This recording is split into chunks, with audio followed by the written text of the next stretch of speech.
I'm Chris Herrington, and welcome to Sound Bites. It's a Make Natalie Talk edition this week, as I'll be joined by producer Natalie Van Gundy, who is usually only manning the ones and twos here in studio. Instead, it's going to be more of a two turntables and a microphone situation for her this week. We're going to discuss some recent Memphis restaurant news and food options of festival season. But first, you can find all of our food stories and this podcast at dailymemphian.com, where you can also sign up for our weekly Table Talk newsletter. You can catch Sound Bites Thursdays at 11 a.m. left of the dial at 91.7 FM WYXR, or subscribe to it in podcast form wherever you get your audio. And if you're a Facebook user, we encourage you to join our Table Talk group, which our late beloved colleague Jennifer Biggs started and continues on.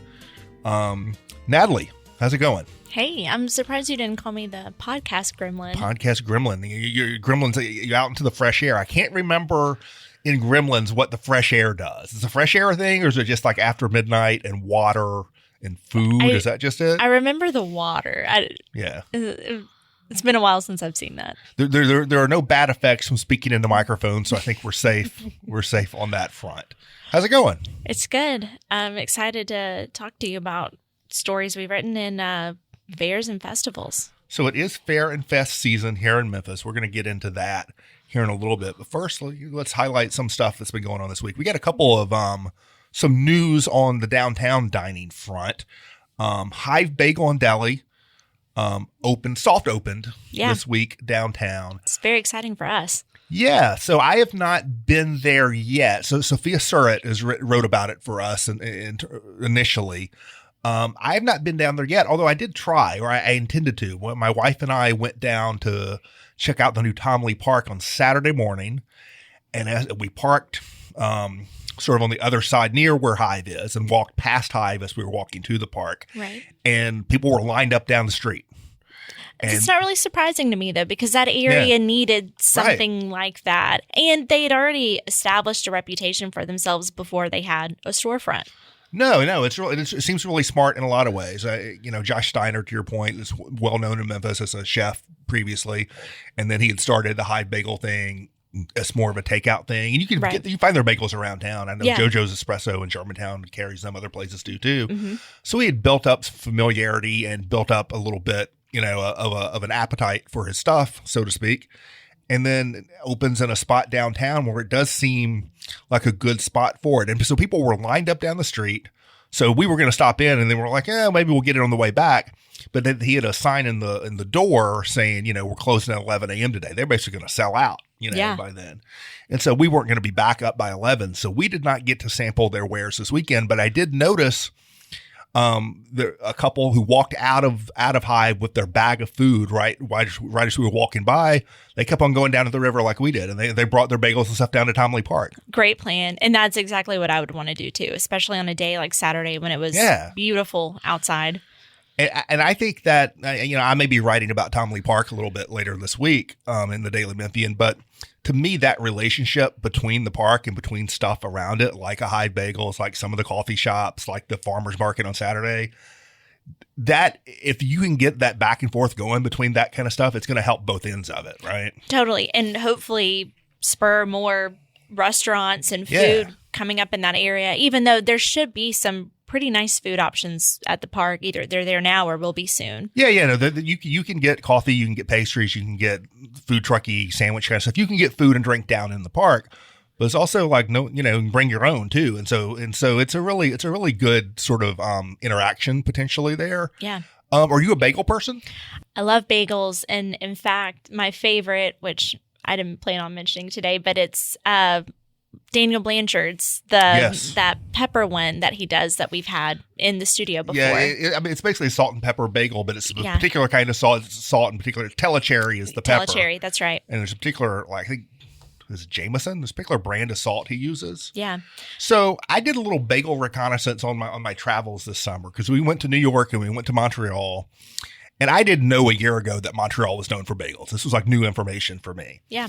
But I talked to Daniel Blanchard about his bagels, because his bagels at the cart are different than a lot of other bagels. They're thinner. They're crunchier. Yeah. They're not toasted, but they're still crunchier. Mm-hmm. And he basically said, they're sort of Montreal style, Montreal inspired. He had not actually been to Montreal himself, but just in terms of looking at recipes. And I found that I liked bagels in Montreal that I had more than bagels in New York. I think I like sort of that crunchier, because you get, because they're smaller, if you get like a flavored bagel, like the salt and pepper, there's the ratio of surface area to inner area is sort of smaller. And so it feels like there's just more flavor all around. No, I totally agree. And that's also why I like them so much. Now, the other thing that I gather is different about the Montreal style bagel is that they are cooked in honey water, whereas the New York bagels are barley water. Right. And the Hive bagels, in terms of size, are more New York style, but they're cooked in the honey water. It's almost like a blend of sort of the New York and Montreal. Well, that intrigues me, and I definitely want to stop by, especially because of the proximity to Daily Memphian. So are you a plain cream cheese person, or what is which way do you go? I've gotten older, I do prefer a plain cream cheese, or even just, I guess it's not a popular choice, but forego cream cheese and just put a little butter on there sometimes. Yeah, that is something that people do. I need to expand my horizons. I'm pretty much a plain cream cheese kind of person. Yeah. Although I've expanded beyond the plain bagel, at least. I really like the salt and pepper. I'll do an everything bagel. I like a little savoriness in the bagel itself, I think. Yeah. More than the sweet. I agree. And I just don't want a really sweet cream cheese on my bagel. It starts to feel a little bit more like dessert at that point to me. Yeah. Or closer to a muffin or something. All right. Well, speaking of Hive and speaking of downtown restaurant news, these two things come together one other place, and that is the Majestic Grill, as Kristen Yates reported for us this week, is reopening their Sunday brunch. It's been closed for a year. At first closed due to staffing shortages. They're reopening. There are some menu changes, and in addition to menu changes, they're going to be offering some, I don't think, not bagels necessarily, but other sweets and pastries from Hive will be part of the Majestic situation. Cool. So Sunday brunch, are you a brunch person or not a brunch person? You know, before I had a kid, I was all about the brunch. Right. And, you know, I still would be if it were a little more convenient, but I love brunch. I used to love Majestic's brunch. Every now and then I would be invited to a wedding or be someone's plus one, and they would have their rehearsal, you know, dinner as Majestic's brunch, and it was fabulous. So I think this is great that it's coming back. Fantastic for downtown. It's a great space. It's, you know, they have outdoor seating there in front, which is, I endorse outdoor seating, and it's outdoor seating that's along Main Street Mall instead of fronting a parking lot, which is entertaining. Nice. Yeah. It's nice to sit out on that portion of Main and just see everything going on. Yeah, so it's great outdoor seating, but then the inside of that restaurant's really cool, right? And you have the old big movie screen because it's a former movie theater. So a really cool space, really good people there who own that. Great Patrick food. Riley and Denny Riley, good food. I am not a big Sunday brunch person, I got to say. Really? I think part of the problem is about the only time we try to go to brunch is like when people are in town, you know, if we have people visiting or whatever. And it feels like everywhere you go, like you have to wait. There's always a line. It's too popular. I get that. Unless you are able to make a reservation for Sunday brunch, then that works out. But yeah, I used to really love brunch. And like I said, I still would if it were more fitting with my lifestyle. So you make a good point. Make a reservation if it's like, so a few weeks ago, we did do a Sunday brunch because my dad recently, not to get too deep into personal details, but my dad recently retired, and part of his retiring was to go back to school and get his master's in theology or whatever. So he is a retired part-time minister now. And so he was preaching, I guess, one Sunday recently, which he doesn't do every Sunday. He's not the lead minister, but he was preaching. And so as a family thing, we all went to be there for him, to watch him. And then we went to Sunday brunch at Bounty on Broad, which he had gotten reservations Another for. great brunch spot. Yeah, which was very nice. Very nice. A lot of food. We probably over-ordered. Everyone ordered an individual item. And my brother was like, we're really ordering this much food. And then we realized like we really could have done some sharing. Well, and I remember, I haven't been to Bounty in a while, but wasn't it mostly family style plates? Or do they not do that anymore? Well, it was a mix. Like if you ordered like, you know, the fries or whatever, that's a bountiful sharing thing. But like, I don't know if the Eggs Benedict is like designed to share, right? No, that's a very personal dish. But it's also like, it was a lot of food, a lot of very good food. Yeah. For us. A couple other restaurant things we got going on. So Elwood Shack, I think it's just called Elwood Shack, right? This new location. They're opening a second location on Park Avenue in the University of Memphis area, near Park and Getwell, sort of like that. Obviously a very popular, extremely popular place along Summer Avenue. I don't know if the address is technically Summer, but it's right by the Lowe's on Summer. I always say in the Lowe's parking lot. Yeah, the Lowe's parking lot on Summer. The second location is going to be a lot different, it seems. Josh Carlucci wrote about that for us recently. It is not open yet. It is on the verge of opening. The original Elwood Shack is a shack. It's a real small place. This is going to be a lot bigger. 5,000 square feet. It's going to have lots of desserts. It's going to have a coffee bar, big breakfast menu, a lot going on. Are you an Elwood Shack person? Yes, I love Elwood Shack. And it was fun to go to that location. And if it was a nice day, the original location. Yeah. If it's a nice day, sit outside at one of the picnic tables, watch people come in and out of Lowe's with their home projects.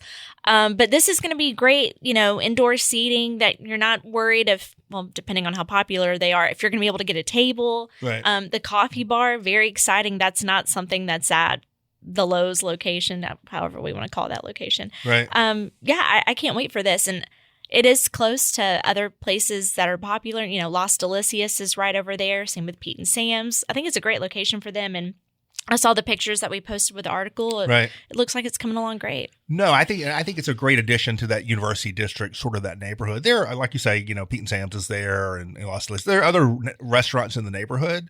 But that's a neighborhood that is not overstuffed with good restaurants, right? I think it can use more and some new kind of energy there. So I think that's a great addition to that. That's sort of I used to live in that neighborhood generally when I was in high school. That's sort of that was my part of town at once upon a time. Used to go to the Audubon Cafe a bunch, which was where Los Delicious is now.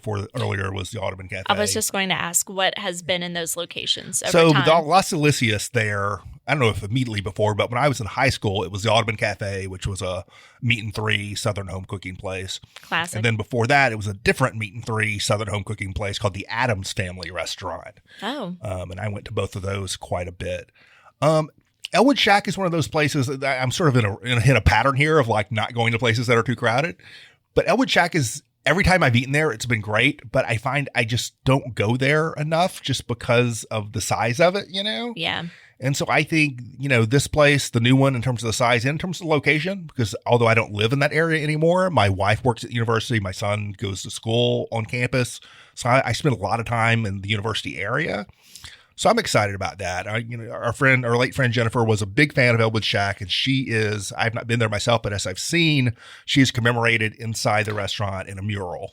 Is it inside or on the outside? Maybe it's on the outside. I'm not sure. Yeah. But there's a mural somewhere in or on the building. Yeah, her name's in a heart. There's a halo over Right. it. And I thought that was lovely when I saw, Tim Bednarski. Is that his name? Yeah. He posted it on social media, and he's also been great. They passed, I think, a couple of health inspections, and he posted on her Facebook page that when they opened, she'd get the first scoop, and he's holding true to his word. And so very, very nice of him to include her in that mural. Well, that's great. And we definitely look forward to checking that out when it opens, which should be soon. There's not an exact date on that, but I think it's supposed to be later this month. Yeah. Based on Josh's story.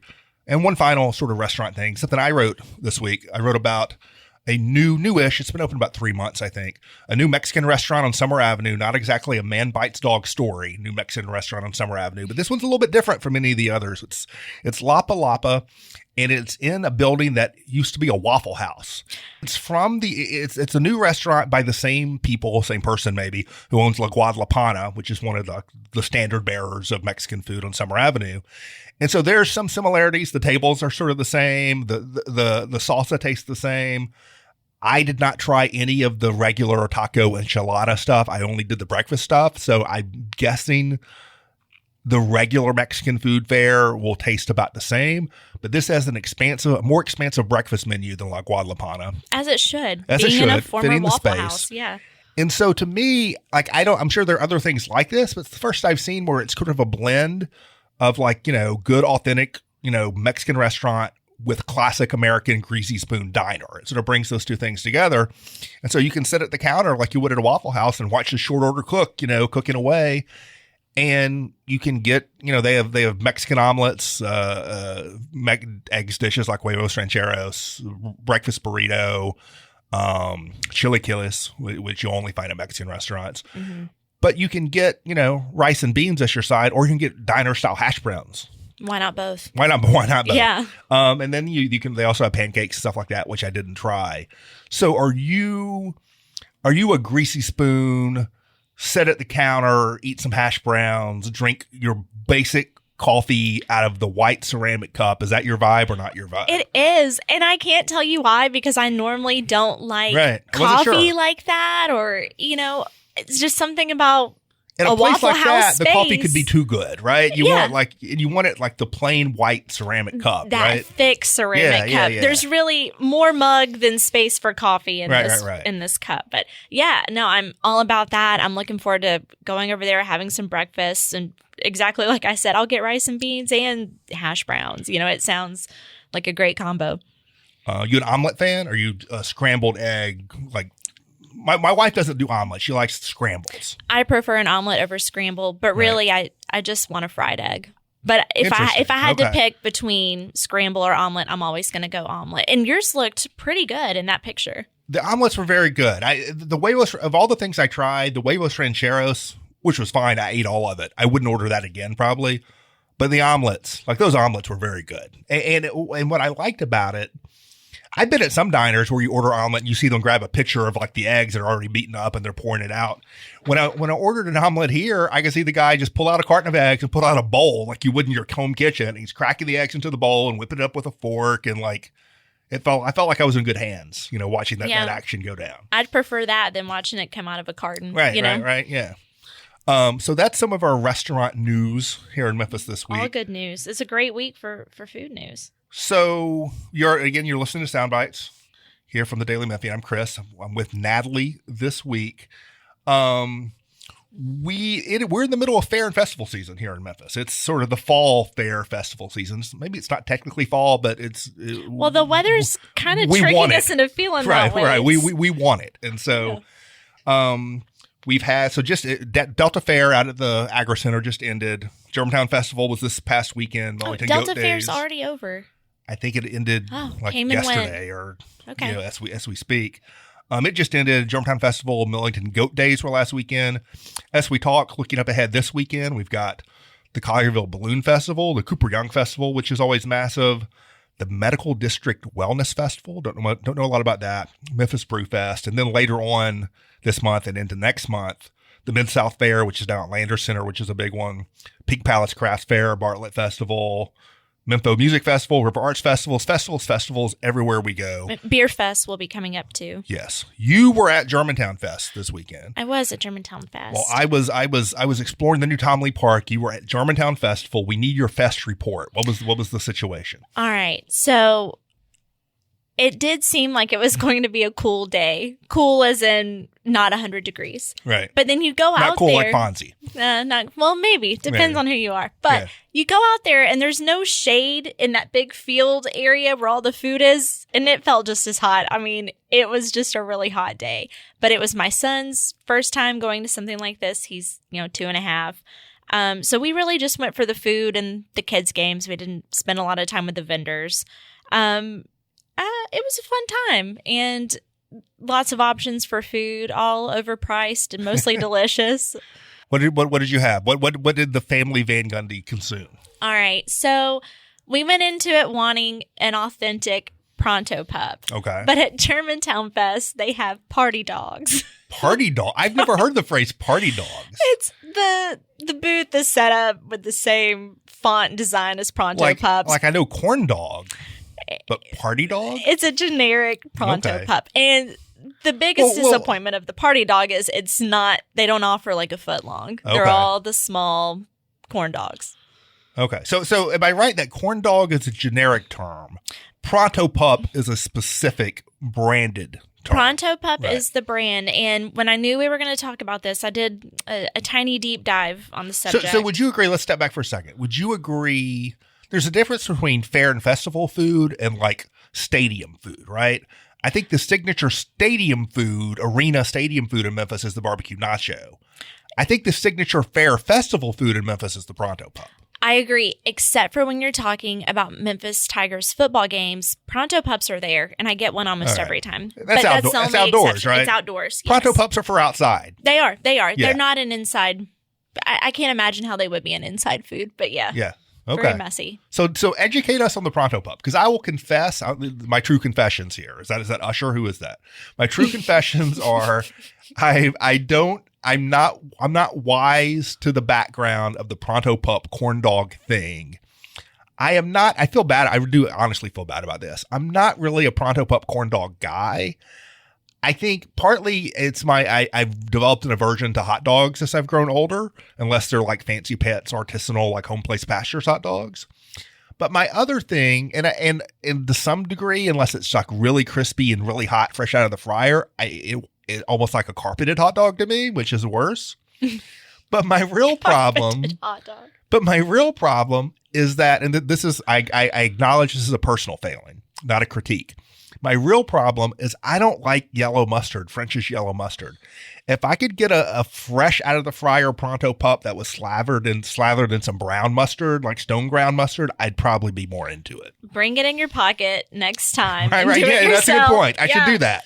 Like, Beyonce can carry hot sauce in her purse. I could have some stone ground mustard in my pocket. And right? I think you should. Okay.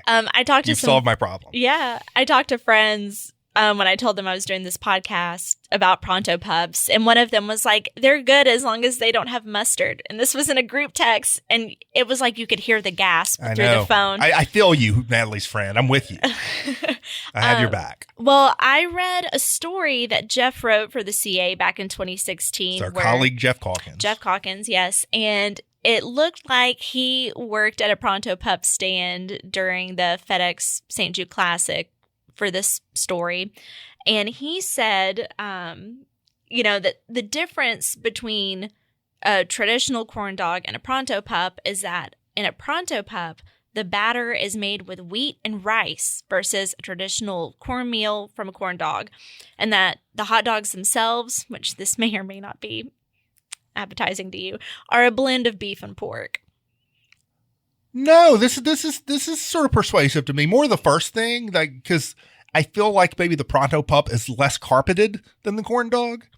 Yeah. I think it depends on who dips it. If there's a little lighter, a little more crisp. That's I think. Yeah, but it's Pronto Pup. Pronto Pup is a certain company, right? It is a company, and like you could go buy this recipe, but you can't call yourself a Pronto Pup, right? Right. And there's a family in Memphis, and I'm so sorry, I have forgotten the name, but they basically run all of the local Pronto Pup, right? But booths, I don't know what you call it, but they're behind our local presence of Pronto Pups.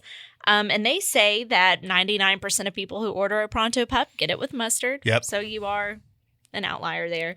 And at least I know to get a Supreme at Jerry's. Like, I'm with you. I have my faults. I have my strengths like everyone else. Yeah. They also say the biggest single sales day of the year for Pronto Pups is at Cooper Young Festival. And again, this was back in 2016. Here we go. The weekend of the Pronto Pup is coming up. Yeah. But the biggest event for sales is Delta Fair, which you say just ended. But yeah, that's what I've got on the Pronto Pup. Oh, and one more thing that I discovered. We have more Pronto Pup knowledge. One last Pronto Pup knowledge on Pronto Pups. Yeah, a little fact. So I always get a foot long because it just feels like a regular corn dog if you're getting a little one. No, I agree. Which is what I had this weekend when I had hard or go home. A party dog. But the footlongs used to be 2 6-inch hot dogs. Oh, I don't like that. Well, now on they're one just stick? Yeah, on one stick and then dipped in the batter. No. And my husband and I were going back and forth because I was like, "No, it's definitely a 12-inch hot dog." And he was like, "No, they're 2 6 inches." I mean, these are artificial creations already. You could make the hot dog as long as you want to make the hot dog. Might as well make it a whole foot. Right. So he texted his friend who regularly works at the stand at most events, and he confirmed that we were both right. It used to be 2 6-inch hot dogs. Now it's a true foot-long hot dog in that Pronto Pup. So if we agree that the Pronto Pup is the signature Memphis fair and festival food, is there anything else you think it's specifically that you associate with going to fairs and festivals in Memphis? Okay, something I used to associate with it, and only in Memphis because I've never seen it anywhere else, but I think they closed in the pandemic, maybe sooner. I used to see Crate Maker at all of the festivals. Interesting. Okay. And it was my favorite thing to order, but I don't think they're around anymore. I don't think it's certainly not specific to Memphis thing, but the thing I feel is very prominent in Memphis at fairs and festivals is turkey legs. Yeah. Smoked turkey legs. That's Are you true. pro or anti the smoked turkey leg? Okay. I've only had a smoked turkey leg on Thanksgiving in Disney World. And it felt fitting. It's a true special occasion food for you. It was. But I don't remember being like, I'm going to order this again. I like it because it's not fried, right? It's smoked, yeah. Yeah, so it feels like it feels healthy in a way, comparatively. There's a lot of cartilage going on in a turkey leg, though, and that can make it a little bit problematic. And messy. Little chore. Yeah. And, it's pretty heavy. If you're going to be outside in the heat, carry not only physically heavy, but heavy food. Let me ask you about a couple other things here. A food I associate entirely with fairs and festivals, which I loved as a child, and I think I'm out of it now. The funnel cake. Where are you on the funnel cake? I love a funnel cake.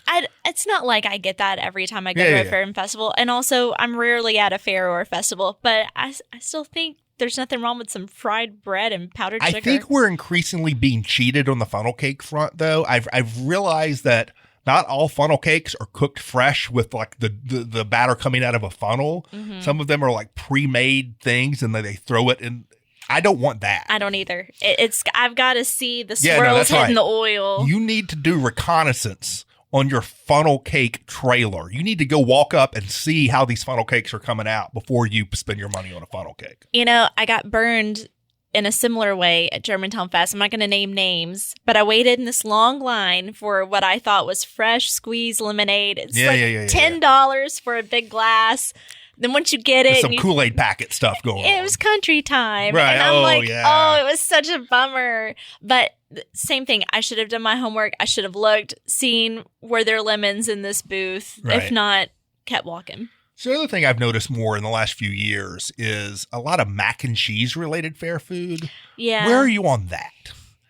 I'm not interested. I'm not interested at all. It's too heavy and too messy and too I just feel like I can't move. I don't want that. I don't want essentially deep fried pasta at a fair, But if you like it, that's great because I bet my son would like that. Where are you? I don't know if we have a lot of this in Memphis. It's what's become classic fair food is like deep fried Snicker bar, deep fried Oreo. I don't see a lot of that in Memphis. Okay, I do love a deep fried Snickers, but I always got What's not to like? Exactly. Yeah. I've never had it at a fair though. I think I've seen it at Delta Fair when I was in high school or whatever, but I've always ordered one from UB's near campus.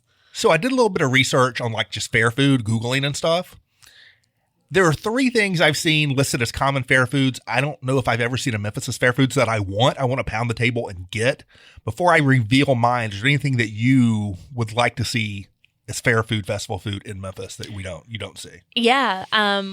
Again, I think I mentioned to you, I was texting some friends in a group chat about fair foods, and I have a friend who grew up in Texas, and she was like, oh, this is making me hungry. This is what we have. And she sent this website with a list of all the food they have, and it's insane and creative and totally different from what we have.